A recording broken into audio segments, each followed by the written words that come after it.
রাজনৈতিক কোনো পরিচয় নয়, উনি রাষ্ট্রপ্রধান হিসেবে আমাকে ডেকেছেন। আর রাষ্ট্রের মামুলি নাগরিক হিসেবে আমার দায়িত্ব হচ্ছে তার ইজ্জতের বরখেলাপ না করা। এর কারণে আমি গিয়েছি। উনি অনেকক্ষণ গল্প করলেন, তার সাথে ভালো একটা গল্প জমেছিল। উনি বলছিলেন যে আমাকে একটা সাজেশন দেন। আমি বললাম, আমি ক্ষুদ্র মানুষ, আপনি রাষ্ট্রের প্রধান, সৃষ্টিকর্তা আপনাকে রাষ্ট্রের প্রধান বলে কবুল করেছেন, ডেফিনেটলি আপনি সৃষ্টিকর্তার স্পেশাল সিলেকশন। সেই জায়গা থেকে আমার বলাটা অনুচিত হবে, অভয় দিলে বলতে পারি রাষ্ট্রের প্রত্যেকটা নাগরিকের আত্মিক পরিবর্তন দরকার। তারা যেন রাষ্ট্রকেও ভালোবাসতে পারে, যেন একটা মানুষ বিপদে পড়লে সবাই সেলফি ছবি না তুলে তার সাহায্যার্থে এগিয়ে যায়। এটি আত্মিক পরিবর্তন। একটা প্রাণীকে যেন মেরে আহত না করে, প্রাণীর প্রতি ভালোবাসা থাকতে হবে। ছোট বাচ্চা লিচু চুরি করেছে, তাকে বেধড়ক পিটিয়েছে, এই সংবাদ শুনতে চায় না আমরা।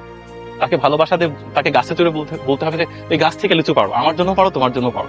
কতগুলো লিচু খাওয়া যায়? একটা ছোট বাচ্চা 8টা-10টা লিচু খেতে পারে, তার বেশি খেতে পারে না। তাকে তার জন্য পেটাবেন?